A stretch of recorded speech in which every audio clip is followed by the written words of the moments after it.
राम राम दोस्तों, ज्योतिष के इस विशेष कार्यक्रम में आपका फिर से स्वागत है। इस वीडियो में हम बात करेंगे धनु वालों के लिए मासिक राशिफल नवंबर 2023 की सैजिटेरियस मंथली हॉरोस्कोप एनालिसिस नवंबर 2023। कैसा रहेगा नवंबर का महीना धनु वालों के लिए। 1 से 30 नवंबर के बीच में आपका भाग्य का साथ, कैरियर, नौकरी, बिजनेस, आपका वैवाहिक जीवन, लव लाइफ, शिक्षा पक्ष, आपका स्वास्थ्य, ये सब कैसा रहने वाला है, इसकी विस्तार से चर्चा इस वीडियो में करेंगे। काफ़ी महत्वपूर्ण घरों का परिवर्तन नवंबर के महीने में रहने वाला है। काफ़ी सारे योग बनेंगे। एक चीज़ का आपको ध्यान रखना है कि ये जो मासिक राशिफल है, गोचर फल है अगले महीने का, ये जनरलाइज्ड होता है, किसी व्यक्ति विशेष के लिए ये नहीं होता है। हाँ, इसको देखकर आप आने वाले समय की योजना बना सकते हैं, अपने व्यवहार को उसके अनुसार ढाल सकते हैं। जन्म की राशि चंद्र राशि पर ये वीडियो आधारित है। आप इसको लगन की राशि से भी देख सकते हैं, क्योंकि ज्योतिष में लगन की राशि से भी गोचर फल को देखने के नियम बताए गए हैं। अगर आपको राशि या लगन की राशि नहीं पता है तो आप अपने नाम की राशि से भी इसको देख सकते हैं। सबसे पहले समझते हैं कि नवंबर 2023 में घरों की जो स्थिति है वो कैसी रहने वाली है, घरों के क्या परिवर्तन नवंबर के महीने में हो रहे हैं। धनु वालों के लिए नवंबर के महीने में आपकी राशि के स्वामी देवगुरु बृहस्पति पंचम भाव में रहेंगे, वक्री चल रहे हैं अभी। शनि रहेंगे तीसरे भाव में, लेकिन 4 नवंबर से वो मार्गी हो जाएंगे। ये महत्वपूर्ण बदलाव है नवंबर में। राहु आपके चतुर्थ भाव में आ जाएंगे नवंबर में, और केतु जो है वो 10वें भाव में रहेंगे। सूर्य की स्थिति को समझे तो सूर्य नीच रहेंगे 16 नवंबर तक नीच राशि में, तुला राशि में आपके 11वें भाव में, और 16 नवंबर को वो 12वें भाव में प्रवेश कर जाएंगे, गोचर कर जाएंगे वृश्चिक राशि में। मंगल भी इसी तरह सूर्य के साथ रहने वाले हैं तुला राशि में 16 नवंबर तक 11वें भाव में, और फिर वो स्वराशि के हो जाएंगे 12वें भाव में वृश्चिक राशि में। शुक्र 3 से 29 नवंबर के बीच में नीच राशि कन्या में रहेंगे आपके 10वें भाव में। बुध इस महीने 3 राशियों में भ्रमण करेंगे। 1 से 6 तारीख तक वो तुला राशि में रहेंगे 11वें भाव में, और 6 से 27 नवंबर के बीच में, मतलब नवंबर का अधिकतर समय वो 12वें भाव में रहने वाले हैं शत्रु राशि वृश्चिक में। 27 तारीख को वो आपकी राशि में आ जाएंगे पहले भाव में धनु में। तो अब बात करते हैं परिणाम की, कि ये जो घरों की स्थितियां हैं, घरों के योग हैं, परिवर्तन है, ये क्या इंटरप्रिटेशन आपके लिए दे रहे हैं। सबसे पहले बात करते हैं भाग्य की। कैरियर, नौकरी, बिजनेस, आर्थिक स्थिति, ये सब कैसा रहने वाला है। तो भाग्य के लिए नवम भाव को देखा जाता है। नवम भाव के स्वामी सूर्य नीच हैं 11वें भाव में 16 नवंबर तक, लेकिन मंगल उनके साथ हैं, तो नीच भंग भी उनका हो रहा है। मंगल उनके उच्चेश हैं, मतलब सूर्य मेष राशि में उच्च के होते हैं, तो मंगल की राशि है मेष, इसलिए उनका नीच भंग हो रहा है। और मंगल और सूर्य का ये धन योग भी बन रहा है। पंचम और नवम दोनों त्रिकोण के ये स्वामी हैं। राशि स्वामी बृहस्पति की दृष्टि भी रहने वाली है आपके नवम भाव पर भी, और नवम भाव के स्वामी सूर्य पर भी। 16 तारीख तक जो आपका भाग्य पक्ष है वो ठीक ठाक है, साथ देगा। कोई भी महत्वपूर्ण आपको निर्णय लेना है, कोई काम करना है, कोई शुभ या मांगलिक कार्य करना है, कोई बड़ी परचेज करनी है, तो वो 16 तारीख से पहले नवंबर में अगर कर लेते हैं तो आपके लिए शुभ रहेगा। इन्वेस्टमेंट स्टॉक मार्केट में लंबे समय तक की जो प्लानिंग होती है, लॉन्ग टर्म इन्वेस्टमेंट्स, वो आप कर सकते हैं। बृहस्पति अभी वक्री हैं, और बुध भी इस महीने अधिकतर समय कमजोर रहने वाले हैं, तो गेमलिंग, जुआ सट्टा, ये सब चीज नवंबर में ना करें। 16 तारीख के बाद सूर्य चले जाएंगे 12वें घर में वृश्चिक राशि में, तो भाग्य पक्ष आपका कमजोर रहेगा। कैरियर की बात करें तो 10वां भाव होता है कैरियर का, नौकरी का।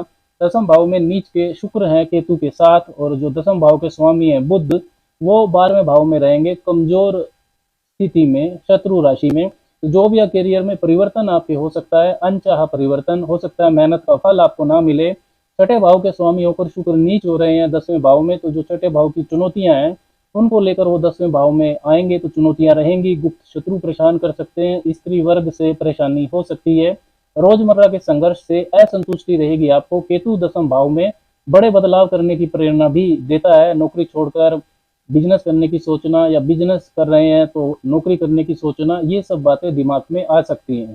करंट स्टेटस से असंतुष्टि केतु देता है। अनचाहा ट्रांसफर आपका हो सकता है। किसी भी तरह के बदलाव के लिए महीना शुभ नहीं है। 7, 16, 25 और 8, 18, 26 ये कुछ तारीखें हैं जिनमें इस तरीके के कुछ अशुभ बदलाव हो सकते हैं। इन तारीखों में 7, 16, 25 को चंद्रमा केतु के नक्षत्र में रहेंगे, और 8, 18, 26 को शुक्र के नक्षत्र में रहेंगे।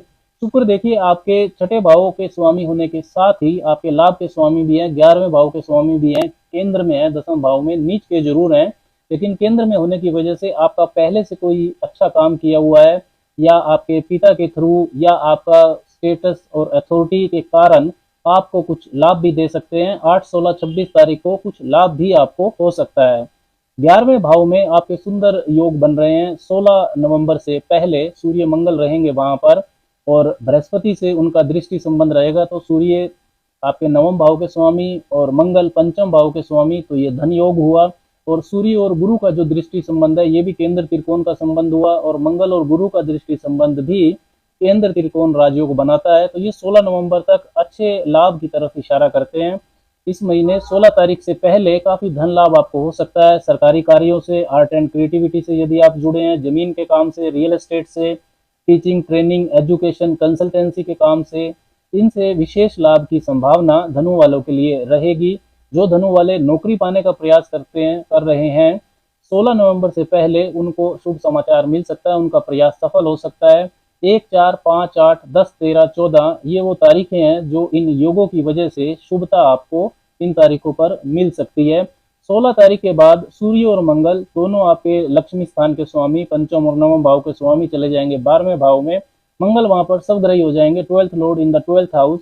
तो खर्चा आपका बढ़ जाएगा, यात्राओं पर खर्चा हो सकता है, संतान पर, आपकी शिक्षा पर, ये सब खर्चे आपके बढ़ जाएंगे 16 नवंबर के बाद। कैरियर से संबंधित जो महत्वपूर्ण निर्णय है वो 16 तारीख के बाद आप नहीं लेते हैं तो अच्छा रहेगा। व्यापार बिजनेस की बात करें तो 7वां भाव होता है व्यापार का, 7वें भाव के स्वामी और व्यापार के कारक बुध अधिकतर समय नवंबर में 12वें भाव में रहेंगे, अशुभ स्थिति में, शत्रु राशि में।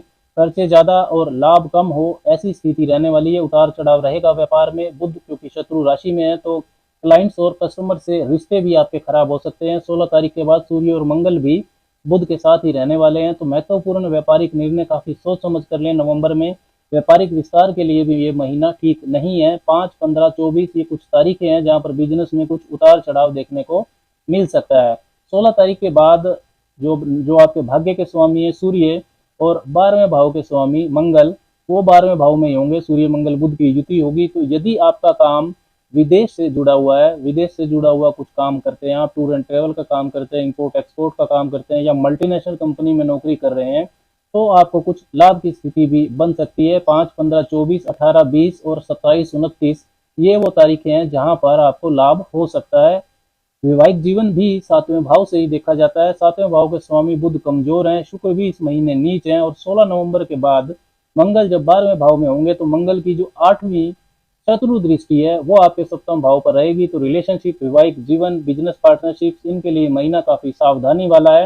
वैवाहिक जीवन में मतभेद बढ़ सकते हैं, वाद विवाद से आपको बच के रहना है। जीवन साथी के स्वास्थ्य का भी आपको ध्यान रखना होगा। धन की बचत, आर्थिक स्थिति की बात करें तो दूसरा भाव होता है धन का, दूसरे भाव के स्वामी शनि तीसरे भाव में है, अपनी मूल त्रिकोण राशि कुंभ में, और 4 नवंबर से वो मार्गी होने जा रहे हैं। तो एफर्ट्स के बाद भी अगर आपको सफलता नहीं मिल रही थी, क्योंकि पहले वो वक्री थे, साहस पराक्रम को अब आपकी सही दिशा मिलेगी। काम अगर आपके रुक रुक के हो रहे थे, कम्युनिकेशन आपका प्रॉपर नहीं था, तो ये 4 नवंबर के बाद ठीक होना शुरू हो जाएगा। यात्राओं से संबंधित और धन प्राप्ति से संबंधित जो रुकावटें थी वो दूर होंगी। कम्युनिकेशन आपका इम्प्रूव करेंगे शनिदेव। तो धन की स्थिति नवंबर के महीने में ठीक ठाक ही रहेगी। लाभ भाव में आपके सुंदर योग भी बन रहे हैं। चतुर्थ भाव की बात करें तो चतुर्थ भाव में राहु रहेंगे अब नवंबर से, तो मानसिक शांति, सुख का अनुभव ये कम करेंगे। माता से मतभेद भी आपके बढ़ सकते हैं। स्वास्थ्य में भी उतार चढ़ाव राहु दे सकते हैं। राहु के जो डिस्पोजिटर है बृहस्पति, वो पंचम भाव में, त्रिकोण भाव में, शुभ स्थिति में, लेकिन वो भी वक्री है। वक्री ग्रह अपने से पिछले भाव का भी फल देता है, तो वो चतुर्थ भाव का भी फल देंगे, जो कि अच्छी बात है। बृहस्पति ही चतुर्थेश भी हैं, चौथे भाव के स्वामी भी हैं। तो इस महीने प्रॉपर्टी डील या वाहन डील से आपको फायदा हो सकता है, लेकिन अगर आप इस तरीके की कोई डील करें तो बृहस्पति क्योंकि वक्री हैं तो डॉक्यूमेंट्स की अच्छी तरह से जांच परख कर लें। स्वास्थ्य की बात करें तो राशि स्वामी वक्री हैं आपके पंचम भाव में, तो थोड़ा सा ध्यान तो आपको रखना ही होगा। वैसे साधारणतः स्वास्थ्य ठीक ठाक है। बृहस्पति की जो 9वीं समग्रही दृष्टि है वो आपकी राशि यानी कि पहले भाव पर रहेगी। लव रिलेशन की बात करें तो पंचम भाव होता है प्रेम प्यार का, वहीं पर बृहस्पति हैं जो कि वक्री हैं, और शुक्र इस महीने नीच रहेंगे। और 5वें भाव के स्वामी मंगल 16 नवंबर के बाद 12वें भाव में रहेंगे। तो एवरेज महीना है रिलेशनशिप के लिए। 16 नवंबर के बाद आपके मतभेद बढ़ सकते हैं। संतान प्राप्ति के लिए महीना शुभ है, या पहले से आपकी संतान है तो 16 तारीख से पहले कुछ अच्छा कैरियर या शिक्षा को लेकर संतान के जीवन में हो सकता है। शिक्षा के लिए भी इन जनरल महीना अच्छा है। शिक्षा प्राप्ति के लिए 16 नवंबर के बाद यदि आप विदेश जाना चाहते हैं तो आप जा सकते हैं। फॉरेन सेटलमेंट की बात करें तो बहुत शुभ महीना है। विशेषकर 16 नवंबर के बाद 12वें भाव के स्वामी मंगल 12वें भाव में ही रहेंगे। आपके भाग्य के स्वामी सूर्य वो भी वहीं पर रहने वाले हैं उनके साथ, तो विदेश यात्रा में आपको शुभता मिलेगी। शनि की 10वीं और राहु की 9वीं दृष्टि भी 12वें भाव पर रहेगी, जो शुभता को बढ़ाएगी। कोई वीजा पीआर का इशू है तो वो 16 नवंबर के बाद रिजोल्व हो सकता है। अब नजर डालते हैं नवंबर 2023 के व्रत और त्योहारों पर, और साथ में बात करते हैं कि क्या विशेष उपाय धनु वालों को नवंबर के महीने में करने चाहिए। तो गायत्री मंत्र का जप आपको करना चाहिए। चींटियों को मीठा भुना हुआ आटा आपको डालना चाहिए। हर रोज 3 बार हनुमान चालीसा का पाठ जरूर करें, और शुक्रवार को दही का दान यदि आप करते हैं तो शुभता आपके जीवन में बढ़ेगी। राम राम।